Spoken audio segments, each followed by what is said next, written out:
दीदी, आज मेरी दोस्त से मेरी बात हुई फ़ोन पे।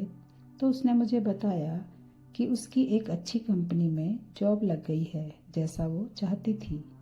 मुझे लगता है दीदी, मैं अब दूसरों से बहुत पीछे रह गई हूँ। मेरे सारे दोस्त कहीं ना कहीं पहुँच गए।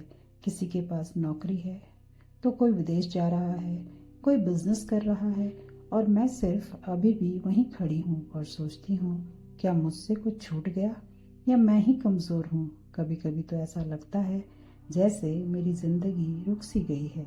शिवांगी, तुम जो फील कर रही हो वो बहुत ही स्वाभाविक है। आज हर युवा आत्मा जब दुनिया को तेजी से भागते देखती है तो उसके मन में यही शोर उठता है, मैं कहाँ हूँ, क्या मैं पीछे रह गई हूँ, या मैं जिंदगी में कभी आगे भी बढ़ पाऊंगी।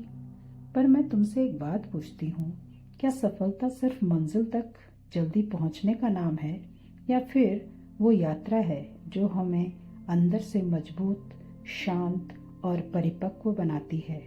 शिवांगी, मैं तुम्हें एक उदाहरण के रूप में बताती हूँ। जैसे एक बांस का बीज जब बोया जाता है तो पहले साल कुछ नहीं होता, दूसरे साल भी कुछ नहीं होता, और तीसरे साल तक तब भी कुछ नहीं बढ़ता। लेकिन 5वें साल वो अचानक तेजी से बढ़ने लगता है, क्योंकि वो इन 4 सालों में अपनी जड़ों को इतनी गहराई से धरती में जमा रहा होता है ताकि जब वो ऊंचाई पर पहुंचे तो उससे कोई हिला ना पाए।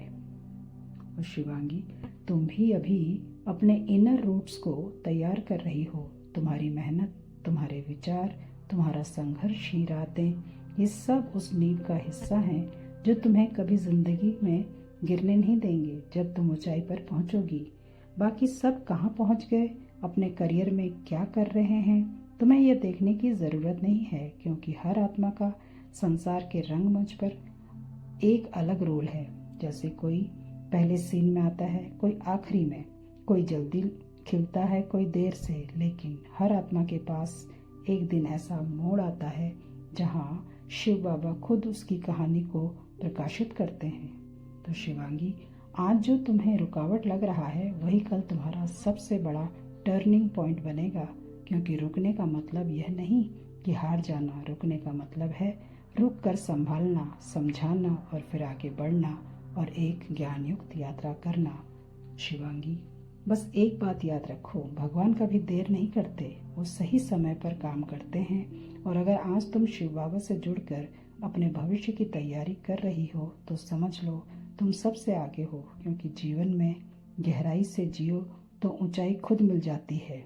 शिवांगी, मैं तुम्हें एक छोटी सी कहानी सुनाती हूँ। एक लड़की थी जिसका नाम था श्री। उसकी उम्र 24 साल थी और वो एक गांव से थी। उसके सभी दोस्त शहर जाकर बड़ी बड़ी नौकरियां करने लगे थे और वो वहीं गांव में एक छोटी सी लाइब्रेरी में काम करती थी और बच्चों को पढ़ाती थी। हर रोज उससे लोग कहते थे, तुम्हारी जैसी तेज लड़की यहाँ क्यों समय बर्बाद कर रही है, तुम्हारा करियर तो कहीं और होना चाहिए था। वो लोगों की यह बातें सुन के फिर भी चुप रहती थी। बस हर दिन ईमानदारी से किताबें सहेजती, बच्चों को पढ़ाना सिखाती और रात को शिव बाबा को याद करके डायरी में लिखती, मैं एक आत्मा हूँ जिसे स्वयं परमात्मा ने चुना है और मेरी यात्रा अनोखी है। एक दिन उसके गांव में एक एनजीओ वाले आए जिन्होंने देखा कि श्री ने पूरे गांव के बच्चों की सोच बदल दी है। उन्हें पढ़ाने की, सोचने की और सपने देखने की ताकत दी है। उन्होंने श्री की कहानी को इंटरनेट पर डाला कि कैसे एक छोटे से गांव की लड़की श्री ने यहाँ के बच्चों को प्रेरणा दी और बढ़ने और पढ़ने की और सपने देखने की। और कुछ ही हफ्तों में श्री को एक यूएन अवार्ड मिला, एजुकेशन प्रमोट और अपना कंट्रीब्यूशन करने के लिए एक रूरल एरिया में। आज श्री अलग अलग देशों में जाकर भाषण देती है और कहती है, मैं कभी पीछे नहीं थी, मैं तो बस अपने समय के आने का इंतज़ार कर रही थी, क्योंकि मैं जानती थी कि मेरी मेहनत, मेरा संघर्ष सिर्फ मैं और मेरे शिव बाबा ही जानते हैं। मुझे अपने आप और शिव बाबा पे भरोसा था कि यह सब एक दिन जरूर सफल और कामयाब होगा। लेकिन अपने समय पर ही। इसलिए शिवांगी, पीछे रह जाने का डर छोड़ दो। तुम्हारा नंबर आएगा और जब आएगा तो सबसे अलग चमकेगा। बस शिव बाबा से कनेक्शन बना के रखो और भरोसा रखो खुद पर और अपने भाग्य पर। दीदी, आज पहली बार महसूस हुआ कि मैं पीछे नहीं हूँ। मैं बस अपनी अलग दिशा में चल रही हूँ।